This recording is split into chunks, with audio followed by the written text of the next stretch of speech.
Kom ons bid saam en dan vra ons dat hierdie skrif vir ons oorweeg. Ons Vader wat in die hemel is, Here, baie dankie dat ons die voorreg het om as gemeente hier by mekaar te kan kom. Here, op hierdie besonderse dag wat ons terugkyk na ons Here Jesus se hemelvaart. En ons kan ons maar net indink wat hierdie disippels se harte moes gegaan het. Dat hulle nou net vir Jesus teruggekry het. Daai hele emosionele roete waarop hulle was, van die kruisiging, Jesus se begrafnis waar hy in die graf geplaas is, daar in die tuin, en nie weet of hulle hom ooit weer gaan sien nie. En dan staan Jesus uit die doodheid op, en hy verskyn aan hulle, en hy sê by hierdie geleentheid waar hy opvaar na die hemel toe, en hy sê vir hulle, want toe ek gaan, kan julle nie kom. Maar moenie bedroef wees nie, ek laat julle nie as weeskinders agter nie. Ek gaan vir julle 'n ander voorspraak stuur. En ons Here Jesus sê vir ons, dit is tot ons voordeel, dat hy hemel toe gaan. Ek bid daarom, Here, dat wanneer ons vanaand na die skrif kom, en ons vra vir onsself af, maar hoe kan dit wees, dat dit ons voordeel is, dat U dit aan ons sal openbaar vanaand? Here, want sonder U openbaring kan ons nie die skrif ontleed of verstaan. So daarom bid ons, Here, dat U die skrif ons sal oopbreek vanaand, en dat U sal spreek, en ons as die dienaars luister. Amen.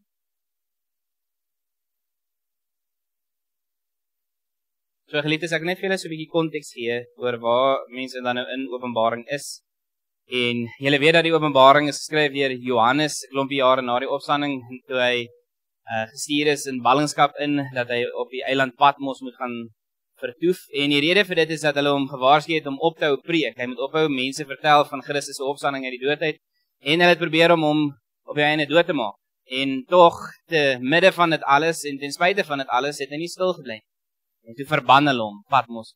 En terwyl hy daar by mekaar of daar gesit het, het die Heilige Gees hom meegevoer om dan vir hom 'n klomp visioene te gee, om vir hom te sê wat in die toekoms gaan gebeur. Nou, ek wil net van die staanspoor af vir julle sê, in Advent het ons die gebruik in die gemeente om so 'n bietjie te gesels oor die toekoms. Is 'n tyd van afwagting.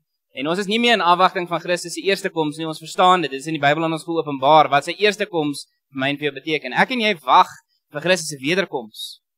En net so is daar sekere dinge in die Bybel aan my en jou geopenbaar, tekens wat ek en jy kan na kyk en wat ons kan observeer, en dat ons daardeur sal weet ons is naby aan Christus se koms. En wat hier aan ons geopenbaar word, broer en suster, is dat Openbaring vir my en vir jou wys wat gebeur direk na Christus se hemelvaart. Hy het nou opgevaar na die hemel, en julle gaan nou lees, Johannes is daar, en dan vra hulle wie is waardig om die boekrol te neem, en dan sê hulle niemand nie, en dan hy lei, want hy sien nie vir Christus nie. En dan later kom die Here Jesus, en dan maak hy die boekrol oop, en die geskiedenis van die heelal speel uit soos dit moet. En dit is wat ons vanaand op gaan reflekteer, want ons 'n paar eienskappe van hierdie dag, wat ek dink ons as gemeente bietjie op moet reflekteer. So kom ons lees saam, dis die konteks, is 'n visioen wat Johannes sien in die hemel, en ons lees vanaf vers 1. Dit sê, aan die regterhand van hom wat op die troon sit, het ek 'n boekrol gesien, wat aan die voor en die agterkant volgeskrywe was, en wat met 7 seels goed verseël was. En toe het ek 'n sterk engel gesien, wat met 'n harde stem uitroep, wie is waardig om die boek te neem, of om die boek oop te maak, deur die seels daarvan te breek. Maar niemand in die hemel, of op die aarde, of onder die aarde, was in staat om die boek oop te maak en daarin te kyk. Ek het baie gehuil, omdat daar niemand gekry is wat waardig is om die boek oop te maak en daarin te kyk. Nou, ek wil net vir 'n oomblik hier stil staan, broer en suster. Want ek wil net vir u vra, wanneer jy en ek byvoorbeeld dink oor die hemel en wat in die hemel gebeur en wat daar plaasvind, is huil nie noodwendig iets wat ons aan koppel, is dit? En dit is vir my so interessant in hierdie vers, wat vir my in jou geopenbaar word, is alles wat Jesus vir Johannes geleer het, het Johannes omarm. Johannes het dit geglo met sy hele wese, soveel so, dat hy sy lewe op die spel gesit het vir hierdie boodskap wat hy ontvang het. Hy het Christus gesien sterf, hy het Christus gesien opstaan uit die doodheid, hy het Christus gesien daarna verheerlik word, en menigte mense sien hom, hy eet saam met hom, hy het hom teruggekry. En nou sê Jesus vir hom, die laaste keer wat hy hom gesien het, ek gaan na my Vader toe. En 2 engele kom sê vir hom, Jesus gaan weer terugkeer. Aan die woorde in Johannes se hart, broer en suster, is daar 'n verwagting, Jesus leef. En nou kom hy in die hemel, en dan word die vraag gevra, wie is waardig? En dan sê hulle niemand. En in sy hart, maar waar is Jesus? Want is hy nie waardig. Dis hoekom hy tree.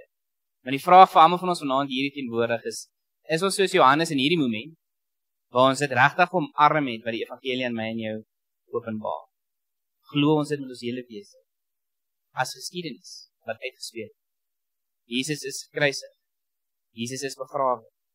Hy is opgewek uit die dood. Mense het hom gesien. En hy het opgevaar na die hemel met 'n belofte, ek kom weer terug. Dit is wat Johannes vasgeglo het.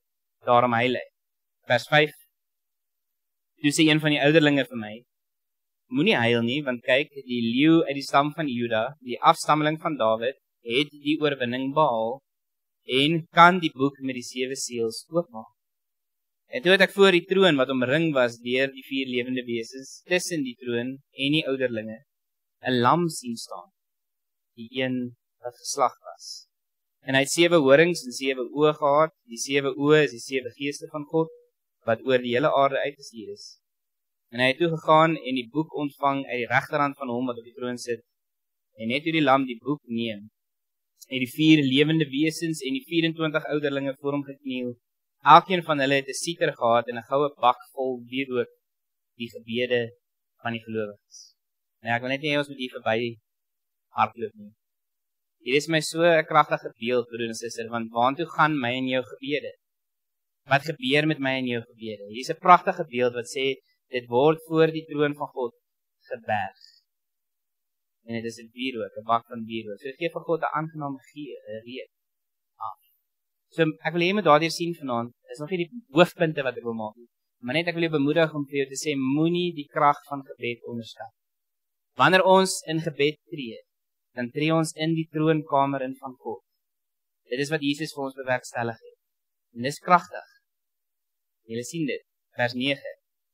Hoop julle sien nou hierdie prentjie. Jesus vat die boekrol en die lewende wesens en die 24 ouderlinge kniel voor hom en dan sing hulle vir hom 'n nuwe lied waar hulle sê, U is waardig om die boek te neem en die seels daarvan oop te maak, omdat U geslag is en met U bloed mense vir God losgekoop het uit elke stam en taal en volk en nasie. U het hulle 'n koninkryk en priesters vir ons God gemaak en hulle sal oor die aarde regeer. En toe het ek rondom die troon en die lewende wesens en die ouderlinge 'n groot menigte engele gesien. Daar was duisende der duisende, ja miljoene der miljoene. En hulle het hard uitgeroep, die lam wat geslag was, is waardig om die mag en rykdom, die wysheid, sterkte, die eer, heerlikheid en die lof te ontvang. Vers 13. Die hele skepping, alles in die hemel en op die aarde en onder die aarde en op die see, ja alles wat daar is, het ek toe hoor sê, aan hom wat op die troon sit en aan die lam behoort die lof en eer en die heerlikheid en die krag tot in alle ewigheid. Amen. Klink dit nie vir julle bekend? Dit is hoe ons baie keer ons Vader aflê. Nee. Nou dis waar dit vandaan kom. Wat vir my so mooi is in hierdie verhaal, laat my dink aan ons Here Jesus wat gesê het, met die eindtyd, met sy wederkoms, gaan elke tong getuig en elke knie sal buig dat hy die Here is. En wat is dit wat hulle gaan getuig? Hierdie laaste versie. Hulle gaan getuig aan hom wat op die troon sit en aan die lam behoort die lof en die eer.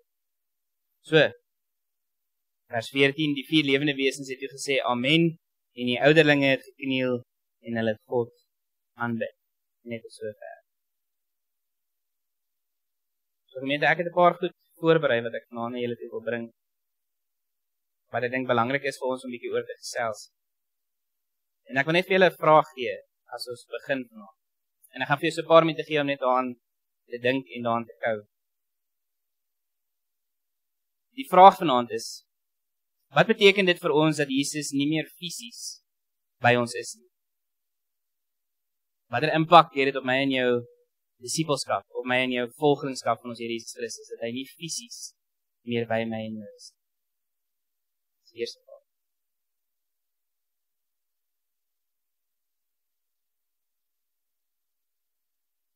Tweede vraag, alhoewel hy nie fisies by ons is nie, sê die Bybel tog, hy leef in ons deur sy gees, en wat ons vanaand gehoor het uit Openbaring uit, hy sit in die hemel en regeer oor sy skepping.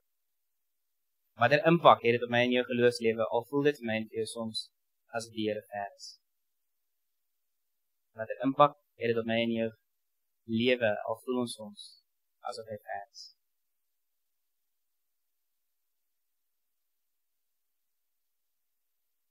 So gemeente, wat ek vanaand wil julle moet aan dink, voordat ek by Openbaring kom, is dat die hemelvaart gebeurtenis in die geskiedenis van die wêreld gaan nie oor afskeid nie. Dis nie die hooffokus. Alhoewel dit vir daai disippels heel waarskynlik was waarmee hulle gekonfronteer was, Jesus wat nou alweer vir hulle tot sien sê, is die fokus Christus se koningskap. Hy word gekroon as koning van die heelal. Hy gaan nou sy ereplek inneem. Dis waar hemelvaart gaan primêr. En hierdie konfronteer ons 'n bietjie met iets wat ons in die verlede al oor gesels het, dat die Bybelse taal gebruik vir Christus se volgelinge, vertaal ons 'n bietjie sag om te sê jy's 'n dienskneg, en ons het bietjie daar gesels in die gemeente om te sê wat daar eintlik staan is doulos in die Grieks, dat jy is sy slaaf. Bedoelende, hy is koning. En die boodskap wat die kerk na die wêreld toe gevat het in die begin van hierdie beweging, was om vir die wêreld te sê, daar is een koning, almal gaan voor hierdie koning moet buig, almal gaan aan hom eer moet betoon en aan hom lof moet betuig en eerbied gee, maar die wêreld hou nie daarvan. Dink maar terug in jou eie lewe, as iemand vir jou gesê het, jy moet 'n ding doen, wat is ons onmiddellike reaksie? Dan gaan watch nou. Nee? Dis maar hoe ons is baie keer. So, ek wil hê julle moet hoor, dit konfronteer ons in ons diepste menswees met hierdie vraag. Ek en jy word nie opgeroep om Christus koning te maak van ons lewe. Dis nie Bybels. Jy maak hom nie koning. Hy is koning. Jy en ek word opgeroep om dit te bely en dit te erken. Wil ek vir julle prakties maak. As ons byvoorbeeld na King Charles toe gaan, koning van Engeland. En ek sê vir King Charles, luister broer, van vandag af, maak ek jou my koning. Wat gaan hy vir jou sê? Hy gaan vir jou lag, want wie is jy? Nee? Die gedagte gaan nou oor dat ons gee baie keer vir onsself te veel krediet, om te sê ons maak Christus enigiets. En daardeur sê ons eintlik die autoriteit lê by my en jou. En die Bybel daag dit uit om te sê, God het alle gesag. So ons word opgeroep om te erken as ons koning. Want dit is die realiteit. Dit is die realiteit. So hemelvaart, broer en suster, is nie afskeid nie, maar die begin van Jesus se verheerliking as koning. In Openbaring 5 gee vir ons 'n venster op wat in die hemel gebeur net na sy hemelvaart. En ek hoop vanaand dat dit alles verander van waarop jy hoop, waarop jy vertrou en waarna jy uitsien in die toekoms. So, ek het so 2 punte wat ek net vanaand julle toe wil bring. Die eerste ene is dat die hemelvaart vir my en vir jou bemoediging gee. En ek wil net hê jy moet vir 'n oomblik hier aan gaan dink. Want wat Christus doen in die hemel op die oomblik as ons daai vraag probeer antwoord is 2 goed. Hy sit en hy heers as koning. Dit is nou uitgetrap, maar aan die ander kant is hy ook ons ewige hoëpriester in die hemel. Dit beteken in effek dat hy heeltyd vir my en vir jou intree by die Vader. Hy is ons ewige middelaar. Dis hoekom u byvoorbeeld nie na die kerk toe kom en vir my kom om vergifnis vra vir jou sonde nie. En ek spreek jou vry nie. Want ek is nie jou middelaar nie. Jesus is dit self. Jy kan direk na Christus toe gaan en hom vergifnis vra. Jy kan direk na Christus toe gaan en jou bekommernisse, jou vrese en jou twyfel voor hom gaan neerlê. Hy het dit vir jou so bewerk. En dit is 'n ongelooflike troos. Dat wat ook al die lewe na my en jou kant toe gooi in hierdie wêreld, is ons nie vir een enkele oomblik alleen. En ons het 'n vrye kanaal, vrye toegang tot Christus se troonkamer. En ons kan daar gaan sit en ons hart teenoor die Here uitsorg.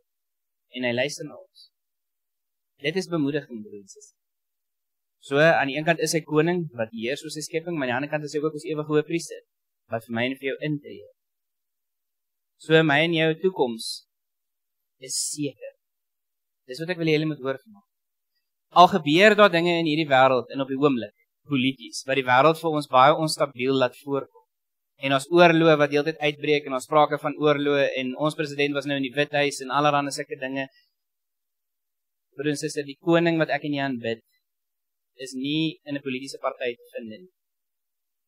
Ons aanbid 'n hoër koning as. En dit maak ons toekoms seker. Ongeag wat hier op aarde gebeur. En dit beteken nie dat wanneer ons bekommernisse en vrese het dat ons dit moet afwater nie. Dis nie wat ek van die kanslag probeer sê. Maar ek wil jou probeer om jou te bemoedig om te sê te midde van daardie realiteite, bekommernisse en vrese, verander dit nie die feit dat die koning wat jy aanbid is groter as ons probleme. Groter as ons bekommernisse nie, want God kan alles ten goeie laat meewerk vir die wat hom liefhet. Dis wat die Bybel ons leer. En ek het een storie wat ek wil saambring so Tannie Leslie, ek gaan Tannie aanhaal vanaand. Een van die eerste stories wat ek gehoor het toe ek in Groblersdal ingetrek het, was natuurlik dat as jy van die kanaal water drink, dan gaan jy altyd terugkom. Nee, soos van daai toets. Ander ding wat hulle my geleer het, is dat alles groei in die dal, maar nie alles aard hier nie. En ek het nie altyd geweet wat om dit te maak nie. Beteken dit hulle waarsku my eintlik om te sê, jy mag dalk groei hierso, maar moenie dink jy gaan aard hier nie. Alright, maar ek voel, en julle kan, asseblief moenie dit nou vir my sê, en julle kan dit daar bespreek as julle huis gaan. Maar ek voel ek het geaard in Groblersdal. En ons het mekaar omarm, en ons het 'n familie geword van gelowiges.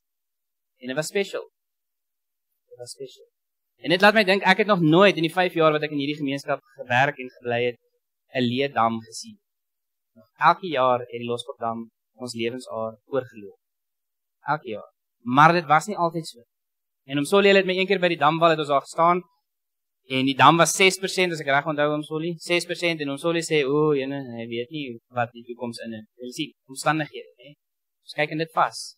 En dan die Leslie se woorde was, die Here kan die dam volmaak in 2 weke, as ek reg onthou. 2 weke. Hou klein gelowig is. En dit het presies so gebeur. Dis waar die Loskopdam dankdiens vandaan kom. Dit het presies so gebeur. En ek wil net jou daardeur uitdaag maak. Gaan kyk bietjie in jou eie lewe. Omstandighede waar jy geen uitkoms gesien het. Waar jy net die omstandigheid gesien het, die bekommernis, die vrees, die vasgedrukte. En dan het die Here vir jou kom uitkoms gee. Dalk op 'n manier wat jy nie verwag het. Ek het geopen, die voorreg gehad om by die wilsveiling te open hierso by Skoombie en HNP. En ek het net soos 2 minute gehad om met hulle te praat, en ek onthou toe ek berei voor die verhaal van Elia en die kraaie wat vir hom kos gebring het. Want 'n kraai is 'n selfsugtige gevoel, hy gaan nie noodwendig vir jou iets gee nie, nee. So God gebruik baie keer die onmoontlike om uitkomste te bring. Maniere wat ek en jy nie verwag. En wat Hemelvaart vir my en vir jou beklemtoon vanaand is, God is in staat tot die bonatuurlike. Dat dalk nie vir ons sin maak, maar ons vertrou dit.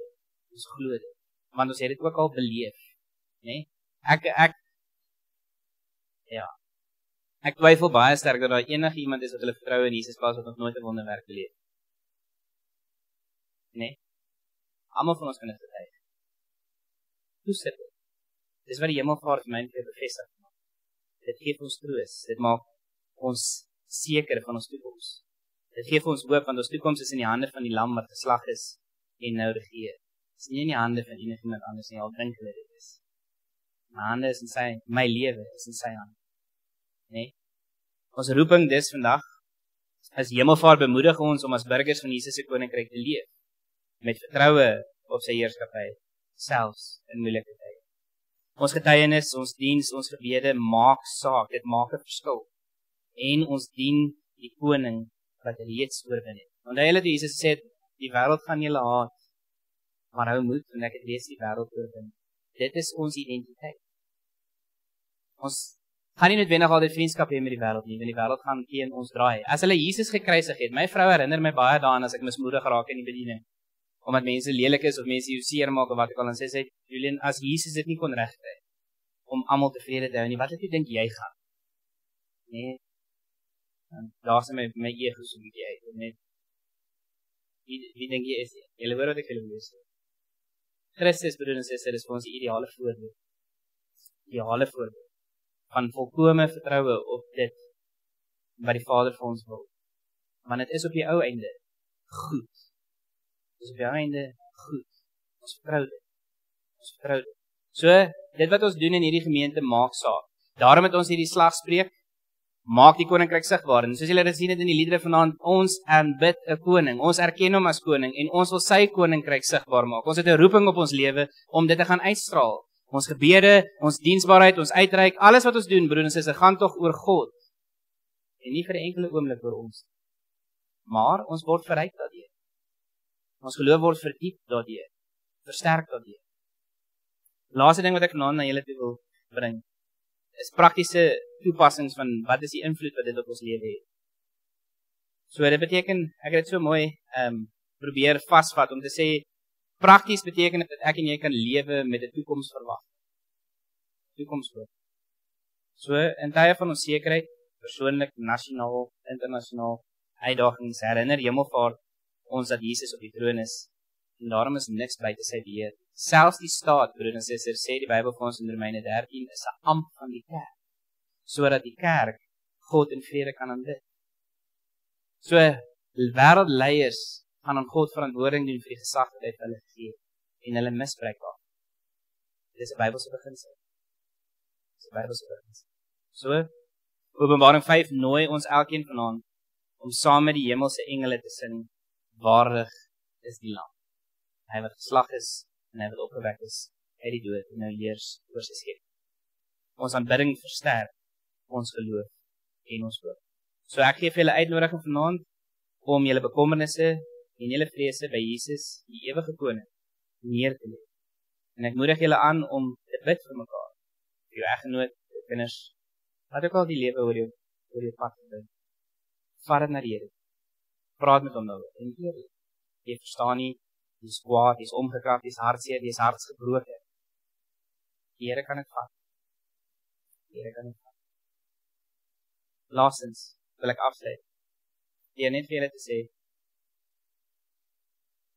toe ek na hierdie gemeente toe gekom het 5 jaar terug, en die gesaan het nog baie nat agter die ore, het ou baie drome, en dinge wat jy wil bereik, en dink jy moet bereik, en allerhande druk wat jy op jouself sit, en wat ek vanaand aan julle toe wil bring, is net om vir julle te sê, alles wat ons in hierdie gemeente bereik het oor die laaste 5 jaar, en selfs langer, want hierdie gemeente is baie ouer as net my bediening, is 'n bevestiging van God se handeling met ons elkeen.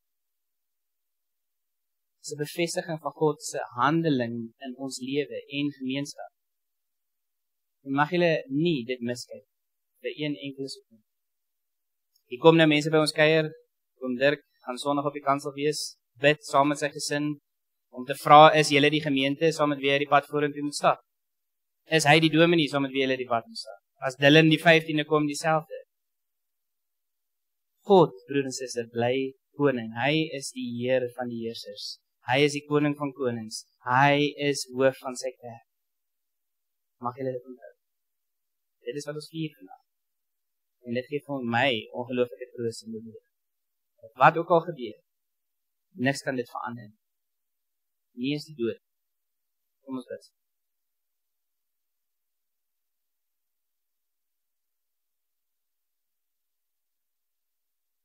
Ons Here Jesus, Here, ons erken U vanaand as koning van die heelal.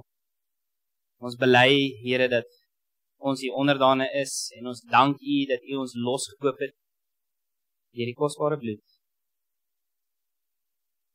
Here, ek dink so aan wat Paulus geskryf het in Efesiërs waar hy gesê het, julle was vreemdelinge ver van God, nie eintlik 'n nasie of 'n volk nie, julle het nie identiteit gehad.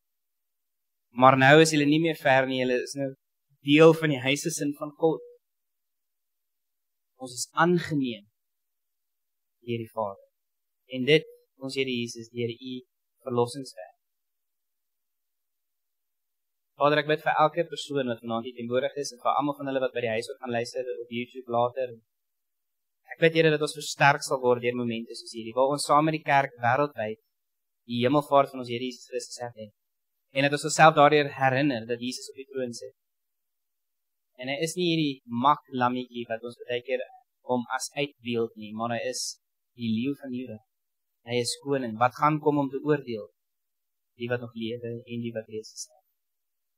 Mag ons daarom ook ons roeping hoor vanaand, dat ons 'n roeping het om dit te erken, maar dat ons ook 'n roeping het om getuies te wees hiervan, na die uithoeke van die wêreld toe, met die belofte, Here, wat U vir ons gegee het, dat U sal by ons wees tot die volëinding van die aarde. Daar nou ons vas, Here. Die belofte dat U by ons is. Ons loof U vir dit. Want dit voel soms vir ons, U is ver. Dinge rondom ons val uit mekaar. Ons beleef druk, ons spanning, ons sekerheid. Ons hou vas aan. Ek bid Here dat elke persoon vanaand dit opnuut sal besef, sal omarm en dat U by ons elkeen sal wees op 'n tasbare manier. Want U leef in ons. Daarvoor is ons ewig dankbaar. En daarom sien ons uit om eendag deel van daardie hemelse skare te kan wees, en te kan sê, waardig is die lam, hy wat geslag was, en hy wat opgewek is uit die dood, en hy wat heers vir ewig en al. Aan hom kom die lof toe, tot in alle ewigheid.